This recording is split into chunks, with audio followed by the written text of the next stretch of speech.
Have to agree there, but we are going to get ourselves into Champions Select for G2. We'll have to see if they can continue. I'm going to quickly predict the Heimerdinger ban. Oh. Wild one. I know you won't expect it. Insane. How did you know? It's the Jace ban on the other side, so perhaps banning away one of those top lane carries for Zeros. And to give a, this Jace pick was one of the big comfort picks for Zeros within the VCS, and that's why you saw it banned yesterday, you're seeing it banned again today, and teams just showing respect towards the top lane carry of PVB.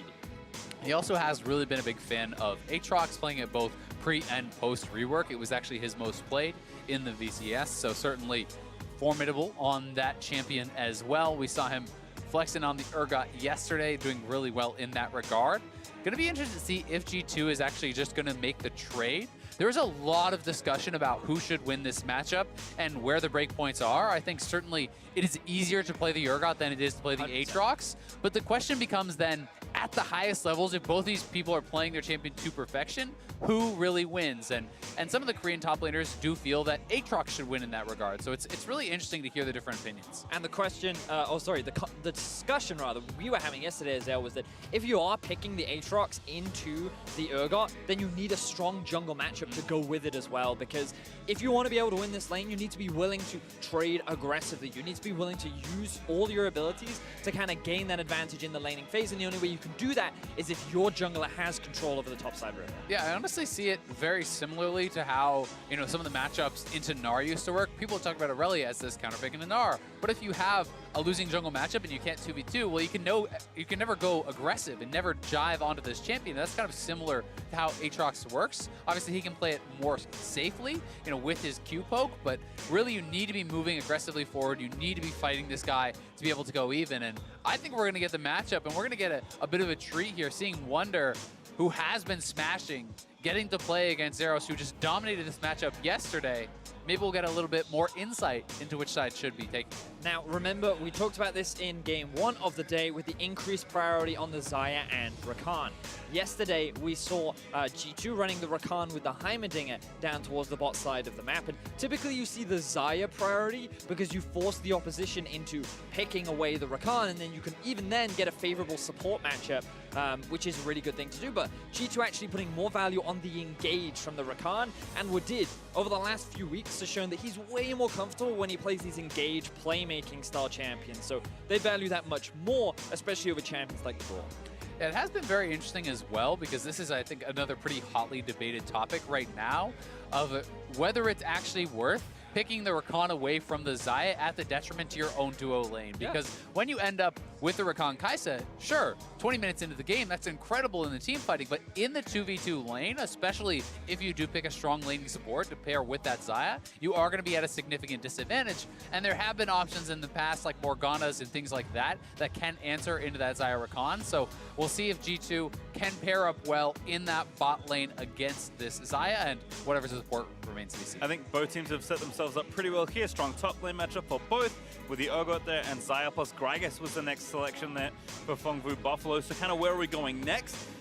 As we are talking again, though, about top lane 2v2, I do want to highlight Melio DS from Phong Buffalo. He's kind of the other guy that really plays back up to the hard carry of Zeros in the top lane, so they can give him a strong jungler and maybe walk towards top and tip the scales in that matchup. That's another avenue to victory. Now, Olaf is the big pick I'm looking for that I believe Phong Buffalo need to ban away. Just because of how comfortable Jankos is on the champion, it would give what we were talking about earlier, Azale, the strong top side of the map to allow Wonder to play the way in which he wants to, and on top of that, you give Perks the counter pick too. So it would kind of all come together, and they already have the engage in the Rakan as well. So I don't think they need more engage from their jungler. They just want to give Jankos something he can make early plays on and get his lanes ahead. I'm going to be really interested to see if it's going to be something, like a blind pick Syndra for Null, or if he's going to go towards Zoe, which actually was his most successful pick in the VCS. He was 8-0 on the pick, certainly is a favorite of his, and interested to see if he would be willing to blind pick that into such a strong mid laner such as Perks, who will have counter pick. Kind of interesting to see what G2 is setting up, though. We did have Talia Skarner banned in Phase 2, and Aurelia and Akali taken away from the mid lane as well. So Perks, I guess, just wanting to play a bit safe and does take Rise here. Yeah, when you do see this blind pick, it generally means that there is a jungle pick that it has a contingency. They're kind of waiting to see, all right, if X happens, we're going to pick aggressive jungler. Maybe the Gragas is support again. Right? Exactly. So they really want to wait to see what the full composition is going to be. Very likely to decide if Jankos wants to play something aggressive and more early game, or if they want to play more of a teamfight control style. That does give up the counter pick over to PVB, though, for Null. So Perks is going to have to deal with this Vel'Koz, and it will be Gragas jungle, Leona support. So Jankos, let's see what you got. So this is a hard team fight composition from Phong that gives them a lot of early playmaking as well. Not typically around the mid lane, but bot side of the map, top side of the map, there are plenty of early ganking opportunities from Phong. And G2, they're just going to continue with the style that's kind of found them success with the Olaf and early game aggression. But G2 have much more of the 1-3-1 kind of going on. They're relying on the split pushing power of Wonder. They're kind of saying, we want you to get ahead in the top side of the map. Perks, we need you to find an advantage in this mid lane on the rise. And a lot of that early lead is going to come off the back of Jankos in the jungle. And I definitely think G2, as you say, want to go for 1-3-1. But Phong does have very good engage to attack that three-man squad. When you look at something like the Leona, like the Gragas, the potential for an explosive engage is very high. Kind of wonder if they will stick this way as well. Obviously, you have 20 seconds, so they actually did use some flexibility there. They will actually move Aatrox mid lane, give it over to Perks, and give Wonder the Rise instead. Yeah, I'm actually really annoyed that I didn't call this out, because when I was speaking to Grabs, he was saying that when we saw in the best of 5, they did this same thing. They drafted the Rise into the Urgot, and the reason is they believe this to be a solid matchup, one that won't win, but it won't lose either, and you can just be left to free farm in that lane, and while you're going to get pushed under your tower probably, it's fine, because you're Rise, you're pretty safe, you can escape the vast majority of those plays, which means that G2, they're kind of going a regular season strat. Play around Perks. He's on the Aatrox. Get him ahead against the very squishy Vel'Koz and see if you can find leads through the mid lane. And it is pretty interesting, because I do think that that mid lane matchup becomes fairly high variance.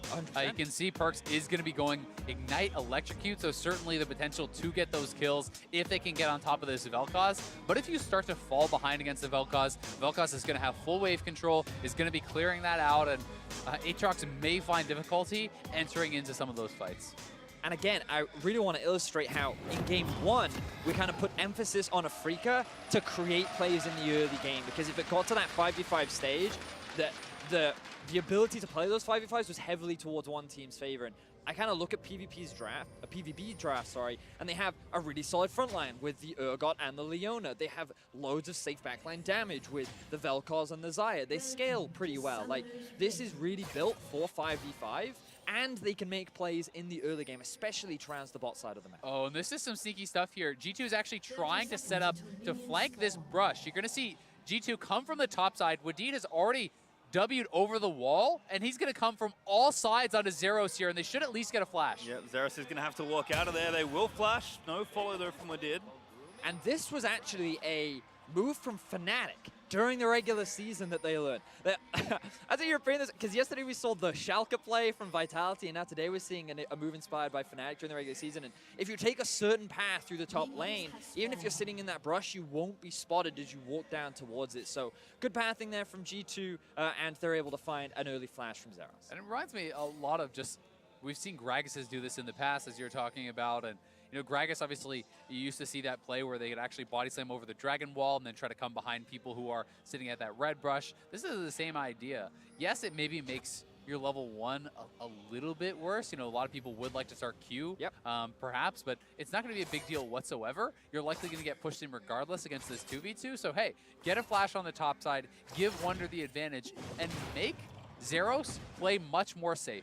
Because it isn't just about the 1v1, it's about the fact that he now has to respect the Jankos gank so much more, and he may not be able to push any potential 1v1 advantage. Well, we'll see how this kind of develops, but Wonder already here to the wave. Zeros walked pretty safe back towards the top side of the map, as this is the other big lane to watch. Perks, of course, kind of on a much harder carry champion for him, as they did flex this around in the draft, and if Perks can get off to a good start with those aggressive summoners and runes, be very curious to see kind of what he can do.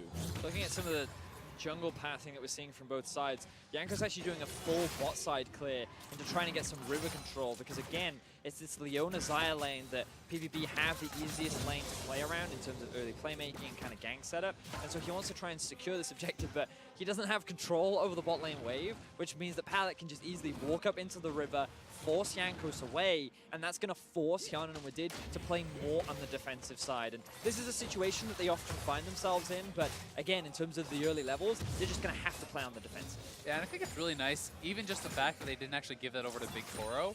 Meliodas is in a disadvantageous kind of jungle 1v1 here right now against the Olaf, so getting him that extra experience, that extra gold from the Scuttle, certainly going to help him out in that regard. And while this may be kind of a different type of game for G2 based on competition, kind of a throwback to the regular season, we will take a look at how they did yesterday versus Afrika Freaks, an extremely strong 4-1 split push style game, and this is the kind of gold graph you want to see as a fan of any team. Yeah, I mean, it was a very slow and steady game in the early portions of the map, and I think a lot of it was Afrika trying to force plays, but they couldn't quite find the kills onto the Heimerdinger in the bot lane, and eventually it got to a point where G2 were actually out macroing Afrika, and they showed that they weren't just reliant on an early game lead to snowball. They demonstrated that they didn't need their laners to be super far ahead of the opposition. They could actually just out-rotate their opposition and slowly take control through superior objective taking.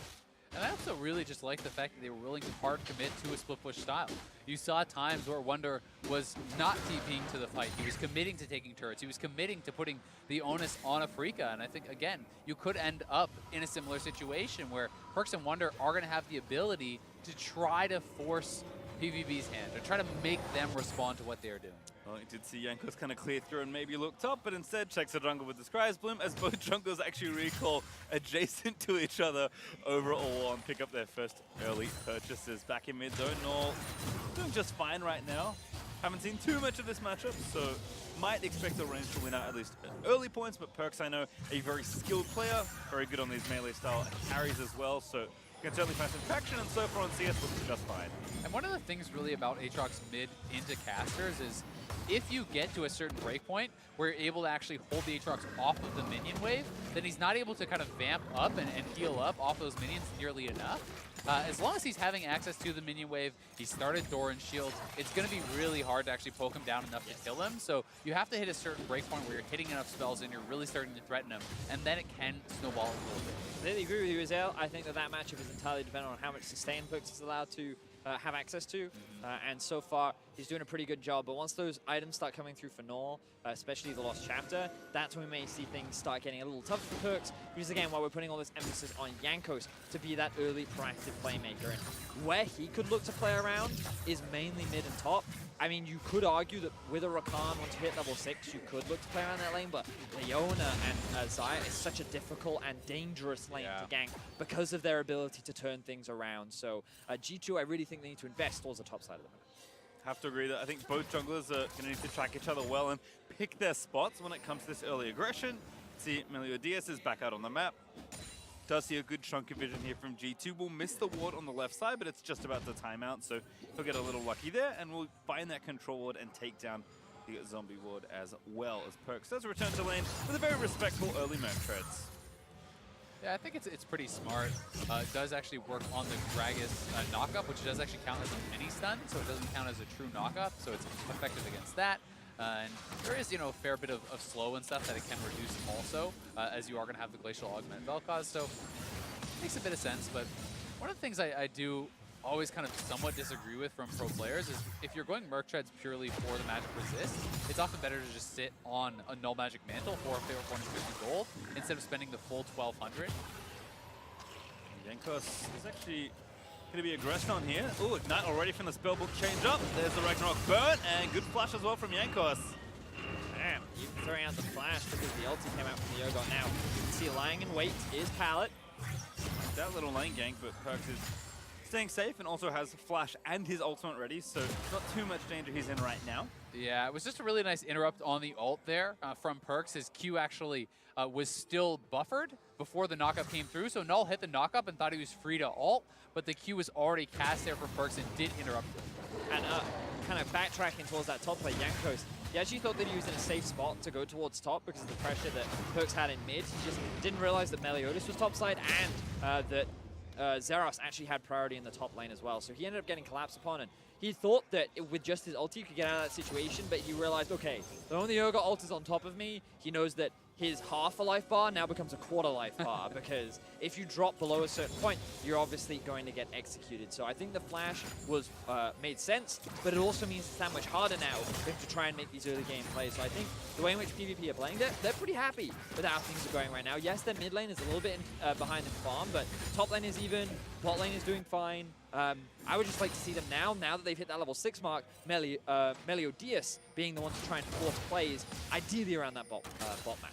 Yeah, and Meliodas, I think, will hit 6 off these Krugs, or at least will be very, very close, and will be on the bottom side of the map. So, yeah, is going to get 6. Certainly has the potential to go bot straight away, try to make a play if G2 does miss position whatsoever.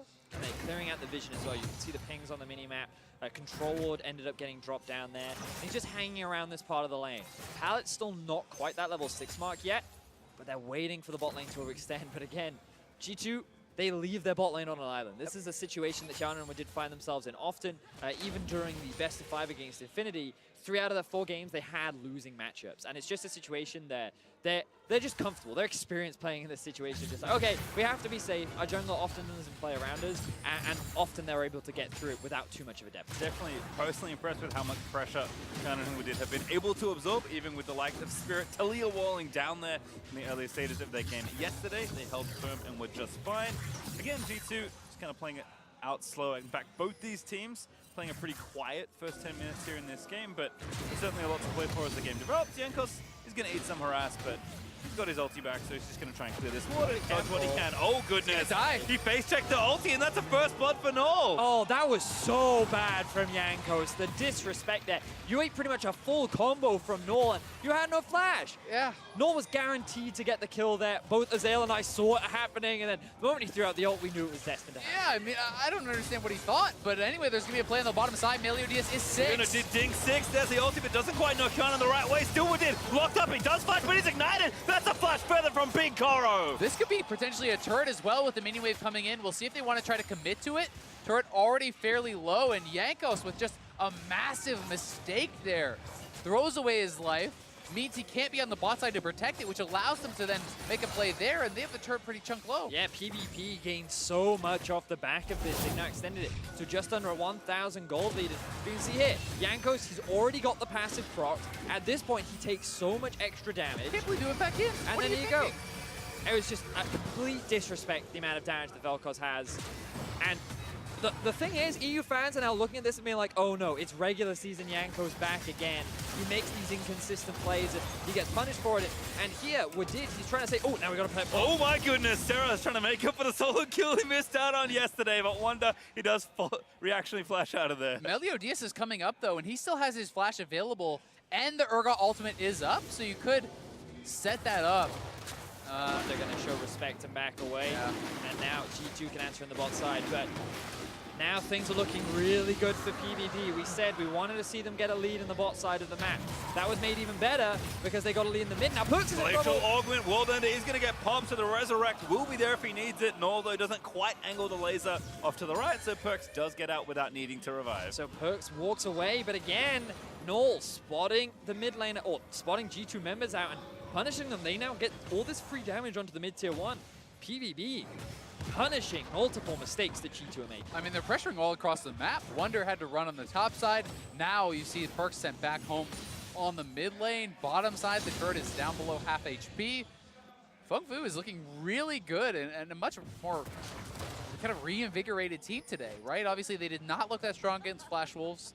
Perhaps some of that is nerves. Perhaps some of that is just how well Flash Wolves is playing. But here is Meliodas again on the bot side. Flash. Yep. Again, Hyuna going to be the target. What a beautiful solar flare! And the ult to pop it all off as Meliodas celebrates by throwing a kick. And Zeros didn't even need to TP in. It was just a zoning teleport to lock Hyuna underneath the tower. G2's bot lane is getting dismantled right now as PVB, for the second time, invest ganks down there. They put Hyuna even further behind. And this early game is going heavily in their favor. Yeah, I mean, even just between the marksmen, the gold advantage is so big now for Big Koro. He's about 1,600 gold ahead, even just in that 1v1, which is a really big deal. You can see Zeros is holding his own, and even more than that, on the top side. And this isn't a situation that you can blame Hyunum for, right? Yeah. He lost his jungler, then 4 members very quickly rotated down, and because of that earlier play, they'd set up that ward behind the duo in the bottom side of the map. And again, PVB punished them for it, and this is such a big deal for PVB. G2 drafted towards this 1-3-1. They need to get an early advantage, and right now, this early game is not in their control.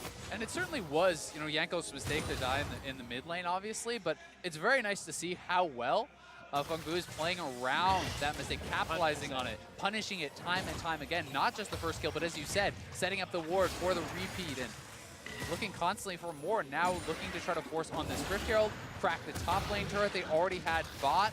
You can see Hjarnen's pushing down there, so this should be theirs.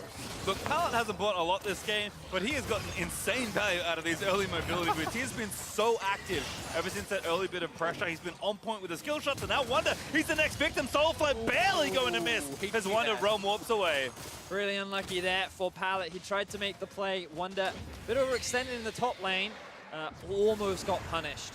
Yeah, I think he didn't actually have vision in the brush to see when the Rise ultimate was exactly. started, so he was just hoping that Wonder hadn't started it early, but good job there by Wonder, starting it up very early, making sure that there's not time for Pallet to interrupt, and does cost him quite a few of his playmaking abilities. Certainly think that safety first is a motto that G2 might need to start adapting in the early stages of this game. Wonder does do the right thing there. Now remember, what we said was in terms of late game team fighting, PvP should have the advantage. Phong Vu have a really solid 5v5 composition because they have the front line of Zeros and Pallet. They have a lot of engage tools, they have a lot of consistent damage output, and for G2, they're much more tailored towards the 1-3-1 style. Now, that's not to say that they can't team fight. They have Kai'Sa, who's great in the late game, you have the Rakan, who acts as an engage tool, and the ability to dive into the backline with Aatrox and Olaf can be good, but ideally you want to find a flank because they don't have this big tank that they can really play around. So, and Rise, the later you go into the game, he doesn't do that well into tanks. Like he doesn't threaten the backline that much. So G2 aren't in the best of situations, and they need to be kind of forcing these plays right now if they want to still stand a chance as we approach the mid lane. It's a really solid rotation there from PVB. They're going to get the tower low, they'll tunnel Shelly up, and they'll take him out of very simply. Yeah, and at the same time, Big Cora was pushing up on the top side. No one from G2 is up there to respond to this, so could be just them going around Lamore and getting all 3 of these outers, and not only will they get it, it should be solo gold, and they're looking for a fight perhaps now on Perks. Perks barely not getting clipped by that Zenith Blade, but gonna have to walk back safely to the tier 2 turret as that outer does fall, and Phong Vu Buffalo up 3, almost 4,000 gold in the early game here. And this is why we said in the draft, this is a team that you have to respect. They were considered by many fans to be an upgrade from the Gigabyte Marines. Ooh, Pallet using the Hex Flash over the wall there. But considered an upgrade because they don't rely on these crazy picks. They don't rely on trying to snowball an early lead. This team understands how to play around the map. They have a lot of strong individuals, but now G2 trying to fight back. Now the Storm forced outward. He does find the recombo, and Perks able to slay Big Koro. Nice solo flare to maybe get Pallet out to safety, but the chains won't latch as Meliodas does move in with a good ult. Now there's the slow, but Ragnarok pop by the Olaf is going to mean Meliodas gets chased down, and Null barely late to the party as PVB try and find a kill, but cannot answer back. Beautiful play there, though, from Wadid and Perks, really coordinating to get the kill onto Big Koro, who didn't manage to get either of his summoners off there. Not able to react in time. Had he lived a little bit longer, maybe they can kite that out and get Null involved, but a great engagement. G2 needed something like that to really slow down Phong Vu, who was really kind of taking over the map. We were just talking about how G2 needed to try and find something, and this was their opportunity. The mistake here from Pat and Big Koro is overextending on the top side just as a 2-man. You know, there's not enough pressure elsewhere on the map, and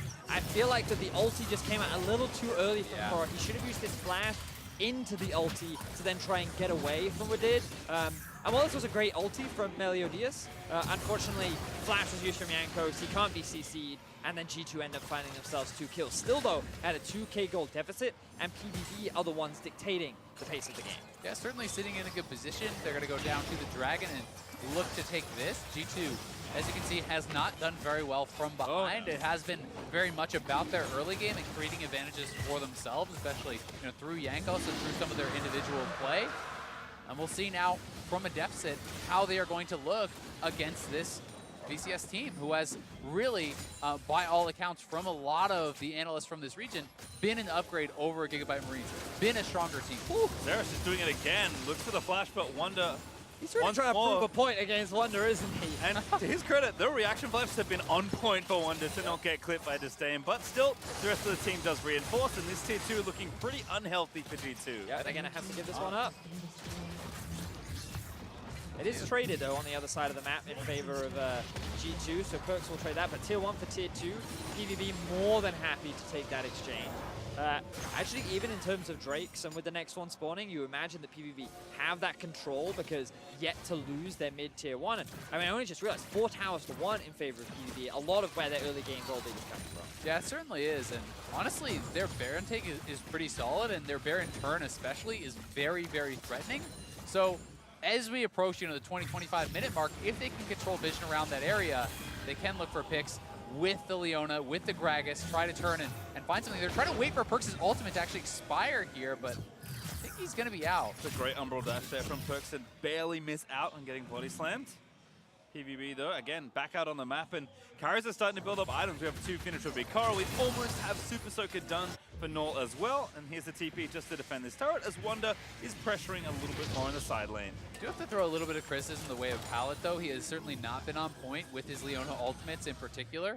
Has been whiffing a lot of those, and so much of your success on Leona depends on crisp engages, on finding those picks and being very sure of when you can make them. I do respect the attempts and that he is trying to stay proactive and aggressive on the map, likewise with Zeros, but you have to make sure in the critical fights that you're able to nail those. Now, Wonder was forced to use the Realm Warp actually into PVB's jungle because he realized, they have mid control, they're now moving through my bottom side jungle, and if I try to run back to my tower, I'm gonna die. So he then just went the other direction. He said, all right, well, your base is my base now, and is able to get away to safety. So quick decision making there from Wonder to get away with his life. But across the board, Hyanan, he's closed the CS gap. He was 30 CS down after the first tower drop, and while all the action has been going on, he's been steadily farming, closing that gap. The gold gap is still pretty significant. But the fact that he's been able to pick up this farm will be really important for G2 because he's kind of their late game insurance. And as we saw in their series versus Infinity Game 4, when he was on that Jhin and he needed to carry, he was the one that came up clutch. Really trying to kill Wonder. What a dodge, though. Just steps down and dodges that from the PVB on death. And now Jankos is going to move back in there, but they've already got Pallet in the mix. Wonder is getting low, but Jankos already low as Bikora. He's going to move in to clean up the fight. Perkz with World Under. He's going to try and make it happen. It's Yana diving into the backside, but Xayah grabs the double kill. Still G2 reinforcing. Able to get a couple kills here, but the Xayah is still popping off in the team fight. And that's G2 running away. Really questionable team fight from G2 that PVB are more than happy to take. They didn't even have Null, and now they have 4 members left alive. That ends up being a 3 kills traded for 1, and all of them went on to Bikora. Yeah, and that is the really big deal there. They're going to be able to push up mid lane here as well, potentially threaten some of these turrets, taking away a little bit of the jungle also. PVB are just non-stop looking for these picks, looking for these fights. They're doing a very good job of controlling vision in G2's jungle. And if you look on this side of the map, G2 really sees nothing. So anytime Wonder moves forward, they are non-stop attacking him. They're making him very scared to move out on the map. But the thing is here is like, they could have gotten out, but instead G2 choose to fight because they think, okay, we've got Perkz coming in from behind, but as you rightly said, they don't see Pallet there. They think they can win out on this 2v2. It's actually a 2 versus 3. No one, Jankos goes in, he's forced to back away, and they think, okay, Perkz is here, maybe we can win this, but good stopwatch from Melio Diaz. Bikora's positioning is great because he's not in any real danger. He even tries to go for the 1v1 against Hyanan, who's forced to flash over the wall just to get that kill onto the Gragas.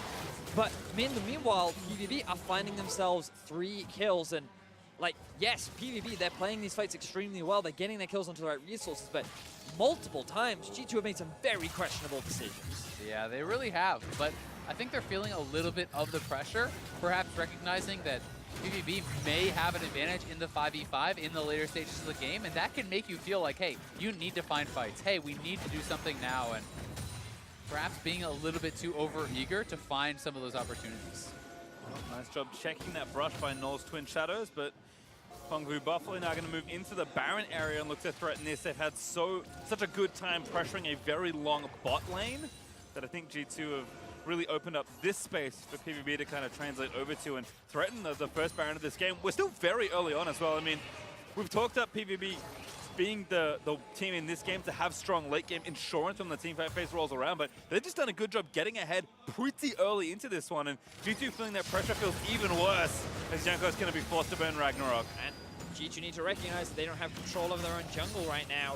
G2 tried to find a pick onto Zeros, but he's going to quickly disengage from that one. Oh, what an ult! There's a Zenith Blade there. Yanko's going to go down. That could be Baron. Yeah, they could head straight for it. We'll see if they do. Zeros is trying to clear out this mid lane, and there's no ultimate on Perk, so they actually are trying to chase for a fight right now, but I think they should have just gone back to Baron. Yep. They have the ability to turn with Meliodas having his ultimate up, and they may start it up now. Jankos is still dead for quite some time. They are starting the Baron. There's no ultimate on Perks. Will be very hard for G2 to find a way in. Wadid has his engage, Shannon has his engage, and I think they do get them spotted. Pallet on. There we go. Wadid goes in for a counter over the backside, but they might just finish the Baron. No level to flash out of the way as Pallet. He's trying to run for the hills. The Baron is dead. Pallet is just sauntering out slowly. They might try and chase him. Perks will land the knockup. The follow-up is good. Pallet may just give his life for the cause. They will get a kill, but PVB say worth. But again, Jankos makes the crucial mistake. In the draft, we talked about how you can't rely on the consistency of G2.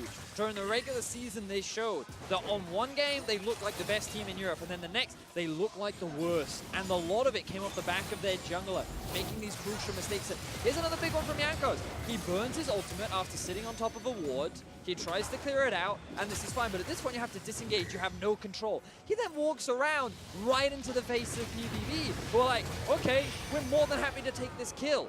And it just feels like G2 or Jankos is disrespecting this PvP squad, who are more than capable of punishing this G2 roster. And Jankos could be in a bit of trouble here again. And Gragas actually did complete his base. Oh my goodness, that's so much damage. What is he doing? He's making space.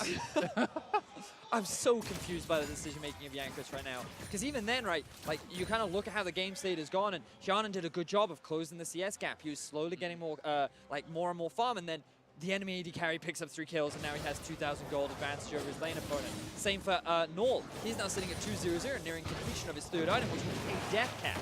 PVB are sitting on the Baron.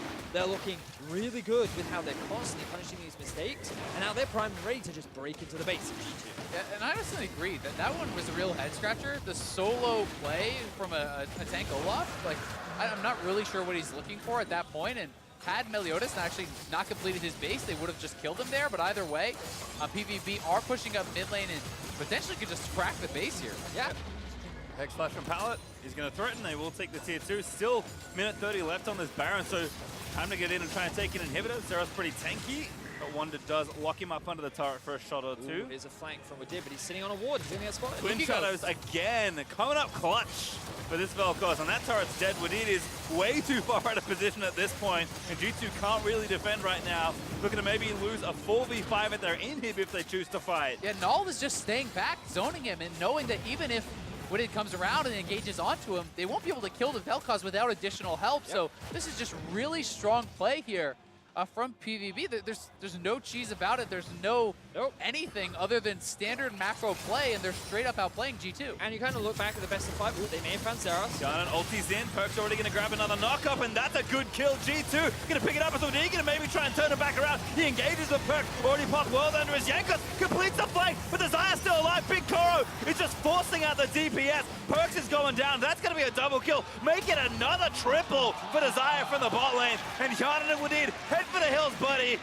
Yeah, Big Koro's just way too strong. He's going straight for the bottom lane inhibitor. All these guys have to do is delay. Supercharger trying to dance around there. Power does miss that Zenith Blade critically. And Shano is able to get a kill. Probably going to go down as well. The hopes of G2 rest on Yarnan as he does grab the double. But meanwhile in bot lane, Big Koro is just pushing them in and cracking yet another inhib. While that was an admirable fight from Yarnan, doing what he can to help G2, they still end up losing 2 inhibitors. That fight was played so well well from Pallet and Meliodas. The fact that they were able to execute such a clutch solar flare onto the Rise, followed by a massive Gragas barrel that just split up G2, enabled Big Koro to just melt through that team fight. And you can see here, they start off the pick onto Zeros. They try to shut him down. They think, okay, by getting this fight, or by getting this pick, with 5v4, we can win this one out. But then again, keep your eyes on the Solar Flare ultimate from Pallet. He lands it straight onto Wonder, and then the Gragas barrel comes out to knock Hyanin away as well. And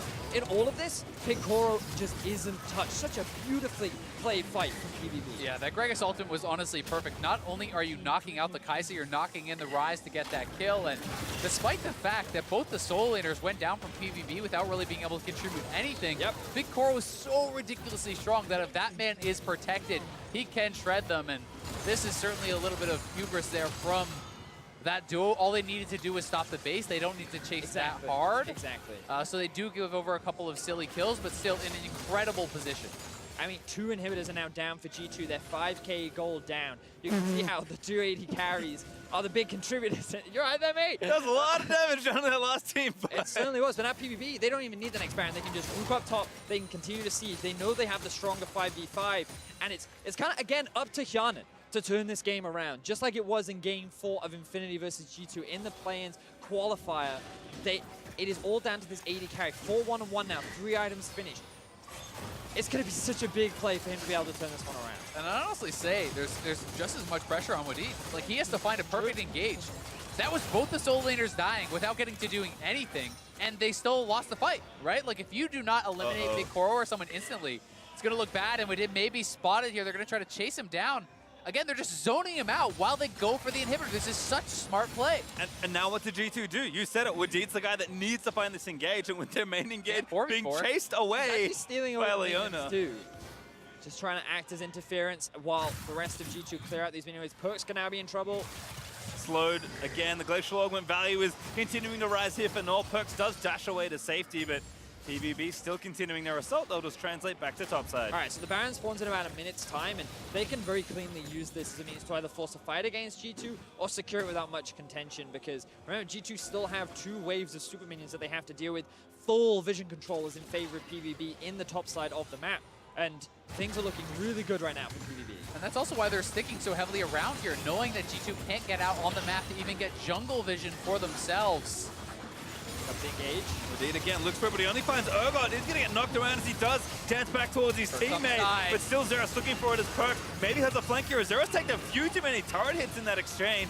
The W from Kai'Sa almost enough for the execute on Urgot, but will not be the case this time. Now PVB, they got a little overzealous there. They know that the Baron is spawning in 30 seconds, yet they choose to go for a fight. If that had gone badly, G2 could have maybe converted that into a kill, but Perks, he's going for more. Back in on, but Zeros flips him around. PVB, they've actually made them take the bait. Zeros, he is going to die, but Perks will go down as well. Resurrect for a little while longer, might actually live. Does have the flash, needs the dash, gets out of there, but Null able to clip him as he moves his way over the wall. Yeah, critically, Jankos had to use the ultimate to retreat as well, which makes it harder for him around the Baron. His flash is still down for a bit. We may see PVB just straight up started. I think they will. Big Koro can shred this Baron. All right, where is Jankos? He has to try and find a steal, but how? Yeah, I mean, like, that's their only option right now. If they lose this Baron, it's likely game for PVB. Here comes Jankos. Oh no, so well. He snipes out the jungle. He's going to force the watch. He just needs to buy time. The Baron's almost dead. The Vel'Koz may go down as Hyanin Killer Instinct's over to try and collect him, but I think it's well worth the price he paid here. Hyanin is going to miss that W. Null might be able to find a crazy 1v1 outplay, but no, not the case as Hyanin now unstoppable, continuing. Look at the flank from Wonder. They're trying to get a collapse onto these 3 members. Maybe they can move a little bit more back TP in, but I think they'll just try and fight. Awkward blast cone there from the jungler, but a good ult out. Oh no! Only grabs one. Wadid now forced to dance over as Zeros is back out on the map. We're going to try and chase down a carry. Wadid continuing to run interference all game long, though. This bot lane is doing so much heavy lifting for G2. I mean, cue the Benny Hill music. Wadid is taking him on a merry chase, but PVB do not need to continue chasing this. Reset, fire items. You have Baron. Go take down the inhibitors that are open and look to close the game. Look to force on that 3rd inhib. If you can triple inhib G2 here, they are going to be so locked down on their base, you need to just simply walk up. And so this is after both the top laner for PVB and the mid laner for G2 go down. G2, they realize that they can't get anywhere near the Baron. They have no vision in their side of the jungle. And you end up face-checking Nolan. He gives it... Right between the tentacles. That was great. He's like, all right, you might get me, but we get the Baron. I'll see you later, good sir.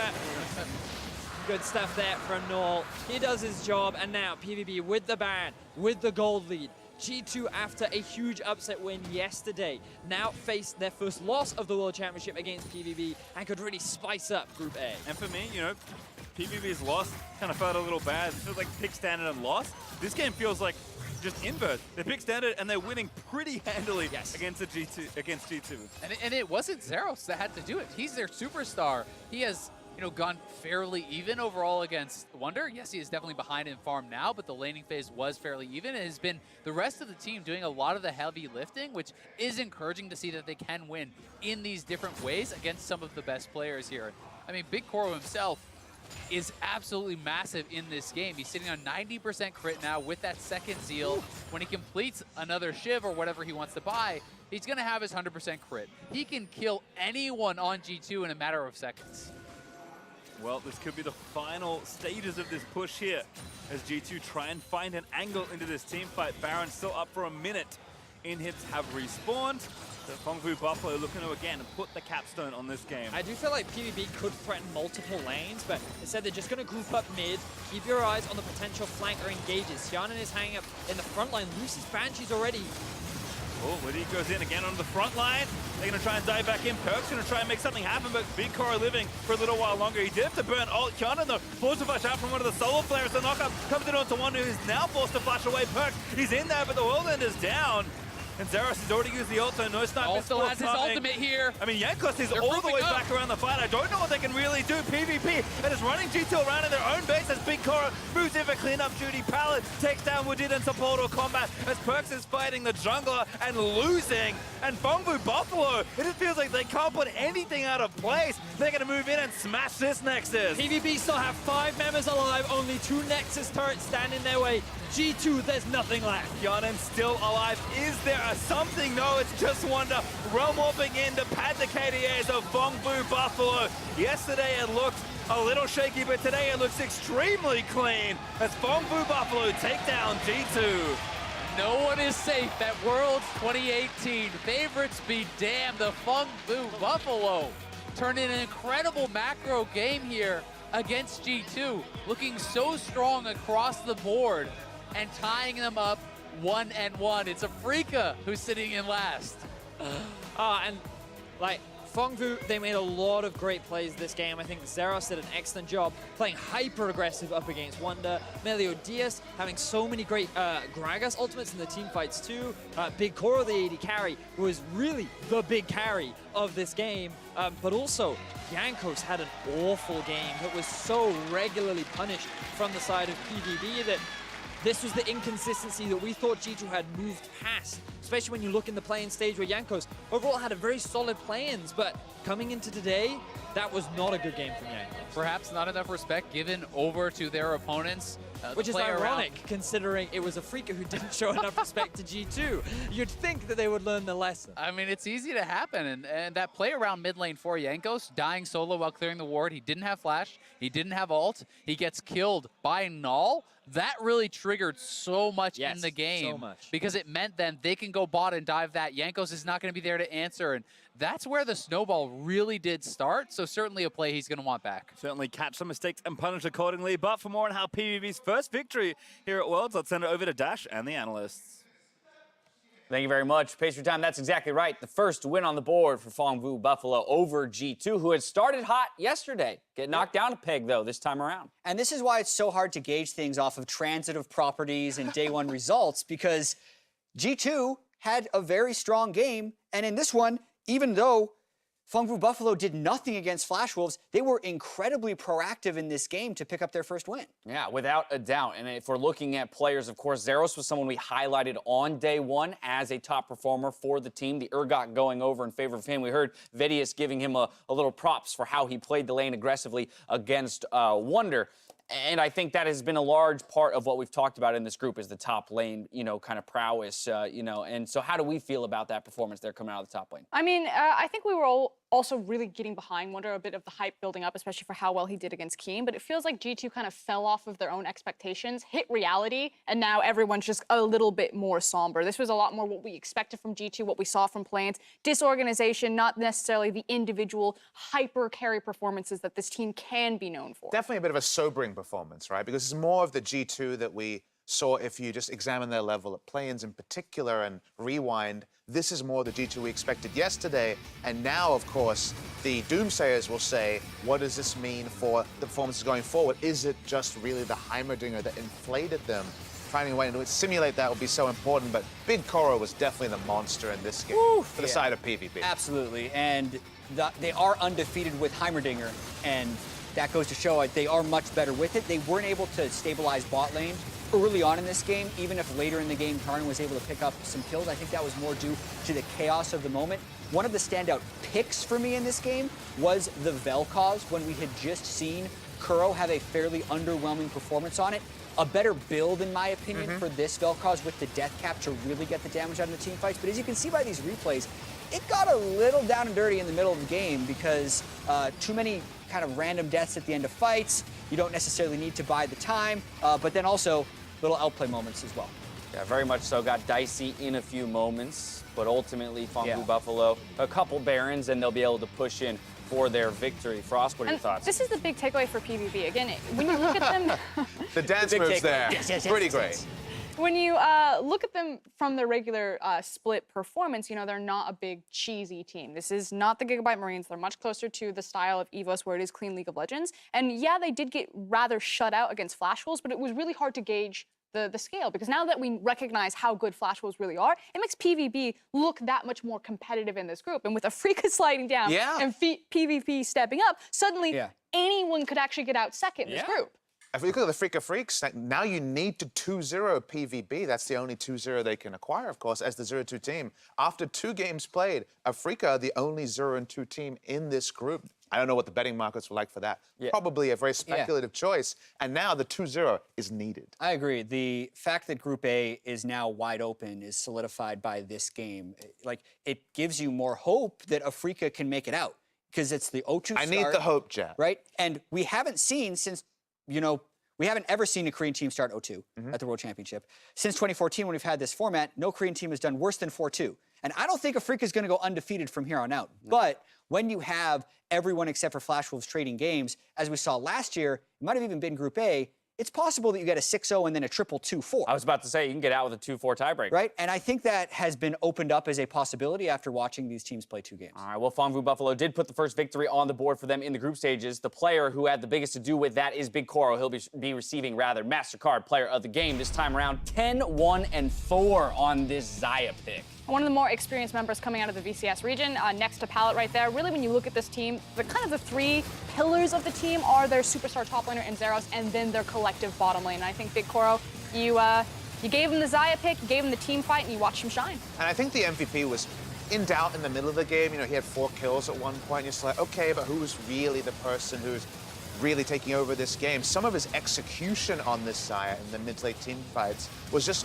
better than Hyunwoo was able to put out on the Kai'Sa, and that's really tricky to do. Yeah, I mean, look at these fights. He's actually getting flanked from 5 different angles, but he's finding ways to stay at full health. His ult timing was great. His feathers were well placed. It was actually extremely mechanically difficult game to play, and he did well. What's interesting now for me is kind of like if we start to see the dynamic in terms of priority on Xayah. We've already seen a lot of teams first picking her, but the fact that she is so blind pickable, that she's so safe in a lot of these team fights through the ultimate, and that she dominates the lane phase versus a pick like Kai'Sa, we could start to see the tournament meta separate where, you know, maybe only the really confident Kai'Sa players like the Defs, like the Uzis are going to be the person who can grab that pick, and every other team saying, we can't just sack the lane phase, we're getting dove too early, we must have the Xayah. Quite clearly a pick that we have seen rise to priority, and this is something that I will find to be interesting to track next to another conversation that we began off camera, which is the idea of which role is currently the most important or most integral to victory,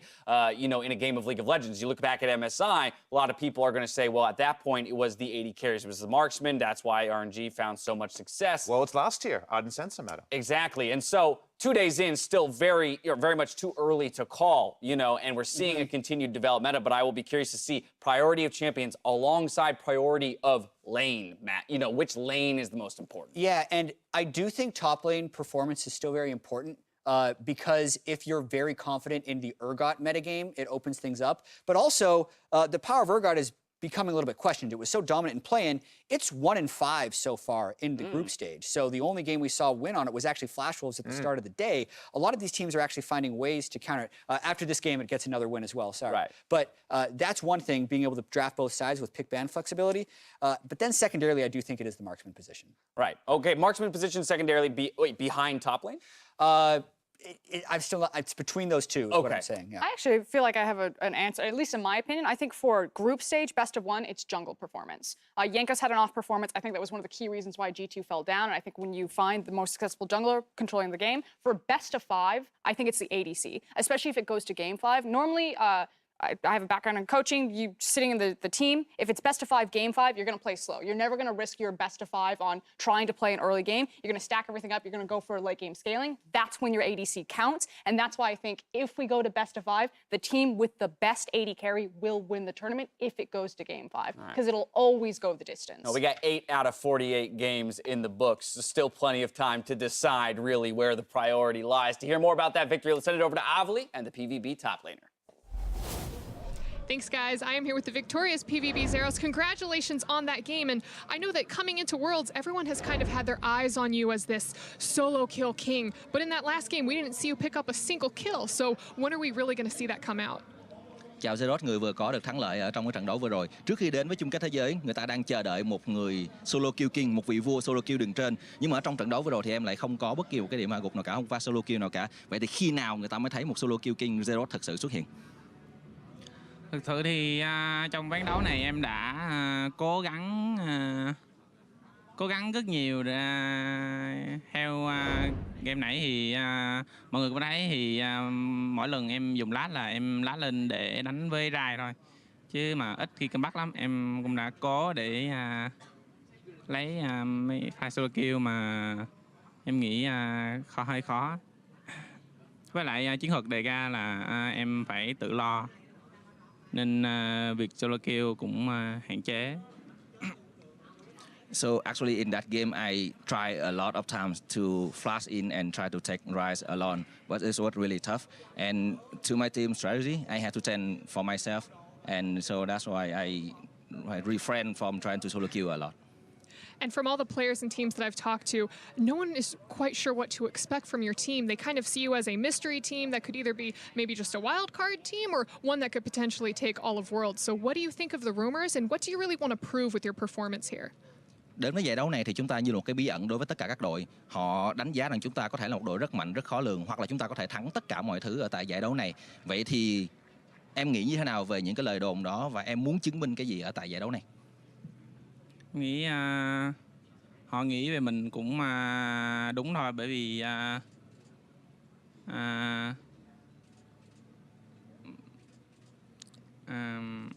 họ cũng chưa biết gì về mình nhiều, cũng như cái khu vực của mình.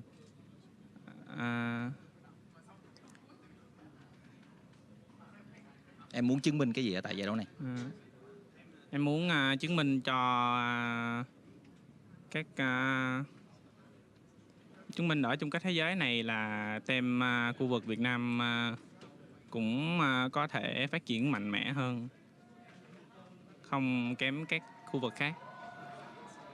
So actually the first thing I want to say, the rumor is true. And the reason why is nobody knows about us, nobody knows about our region. And in this World Championship, I want to prove that VZ is a strong region and we are no less than any other region. Well, Zeros, thank you so much and congratulations again. And for everyone else, stick around because after the break, we're going to see 100 Thieves take on Fnatic. Trying to do this water, dodge what he can. Oh, goodness. He face-checked the ulti, and that's a first blood for Nor. Here is Meliodas again on the bot side. Flash. Yep. Again, Keanu going to be the target. What a beautiful solar flare. Perks with World Under. He's going to try and make it happen. He's going to dive into the backside. But Zaya grabs the double kill. Still G2 reinforcing. Able to get a couple kills here. But the Zaya is still popping off in the team fight. Enkos completes the flank. But the Zaya's still alive. Big Koro is just forcing out the DPS. Perks is going down. That's going to be a double kill. Make it another triple. PVP and is running G2 around in their own base as Big Koro moves in for cleanup duty. Pallet takes down Woodid and support or combat as Perks is fighting the jungler and losing. And Phong Vu Buffalo, it just feels like they can't put anything out of place. They're going to move in and smash this Nexus. Welcome back to Assist of the Week. During the TSM and Cloud9 qualifier match, Cloud9 was looking to solidify their lead against TSM.